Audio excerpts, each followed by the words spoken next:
Olá, grande alma, dando aqui continuidade a esse projeto de perguntas e respostas. Vamos aqui inaugurar então a 12ª pergunta, que ela é intitulada, capitaneada da seguinte forma: quais são os principais fatores que determinam o próximo nascimento do homem, ou seja, o nosso próximo nascimento?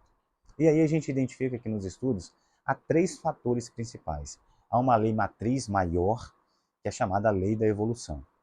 Todos os egos, e aqui eu digo egos com E maiúsculo, nós somos impulsionados, gostemos ou não, queiramos ou não, concordemos ou não, à evolução. E aí, essa própria lei da evolução, ela nos impulsiona naturalmente nesse processo de aprimoramento e de angelização, ou divinização, ou espiritualização. Esse processo que todo homem, que todos nós, né, todo homem está impelido a agir, como Jesus disse, né? Sede perfeitos.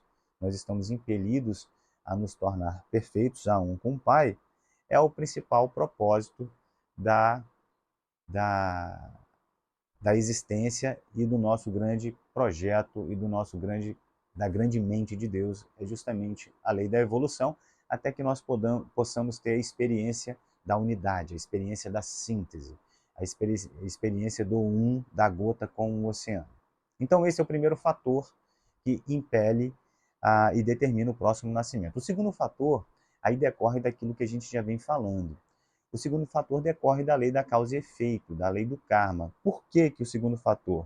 Porque justamente a lei do karma, a lei da causa e efeito, que vai nos impelir, vai nos determinar as condições inerentes em razão das nossas semeaduras, seja das práticas de bom karma, seja da prática de mau karma. Então, a lei do karma ela vai nos influenciar e vai determinar as circunstâncias pelas quais o nosso próximo nascimento vai acontecer. Então, serão as nossas próprias ações passadas que irão restringir ou ampliar as nossas possibilidades numa próxima existência vindoura, como está acontecendo nessa em que nós estamos aqui nessa, justamente porque a lei do karma nos colocou nessas circunstâncias. E um terceiro elemento, um fator que também determina o nascimento, o que, que é? Que determina e que limita, na verdade, a lei da evolução. E quando eu digo limitar, eu estou querendo dizer que ela, a depender do tipo de karma que se agrega, se for um bom karma, ela pode acelerar o processo da evolução. Se for um mau karma, ela vai retardar o processo da evolução. Porém, a lei da evolução, ela nunca deixa de acontecer.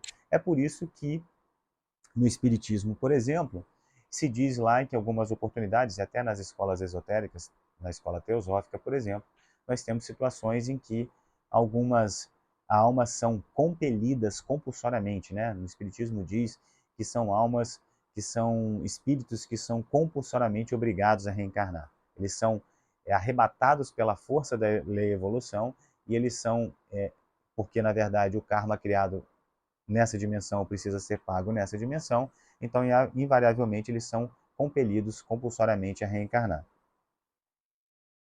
Então o terceiro fator que limita a lei da reencarnação, que limita, perdão, a lei da evolução, é a influência do grupo de egos, com egos aqui com E maiúsculo, que nós estamos nos relacionando nessa existência. Em que sentido?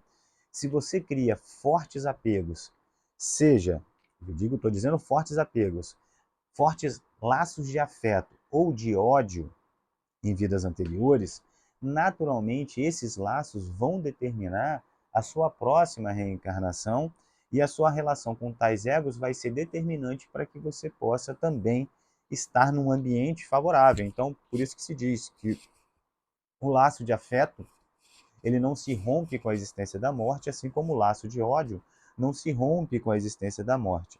Então, esse laço, digamos assim, esse fator da criação desses fortes laços, seja de afeto ou de ódio, com os egos com os quais nós estamos nos relacionando agora, eles vão atuar seja para o bem, seja para o mal das nossas próximas existências.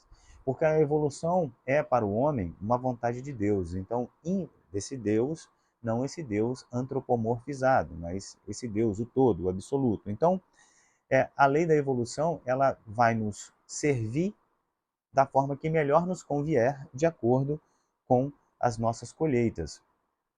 Um homem, então, ele pode ser capaz de aprender, a gente pode ser capaz de aprender uma lição de 100 formas diferentes.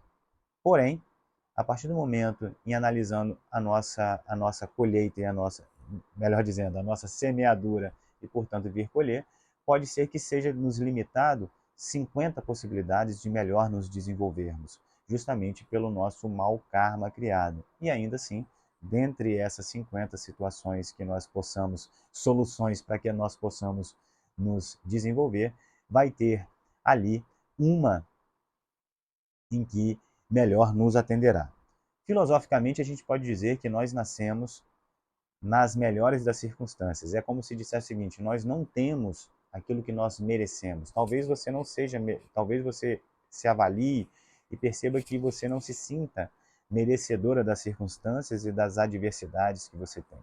Se a gente entende o merecimento sobre essa perspectiva, sobre um juízo de valor humano, nós estamos falando que aquilo que está acontecendo a mim ou mesmo com você aconteceu de uma forma equivocada, está acontecendo de uma forma injusta, não há um propósito para acontecer.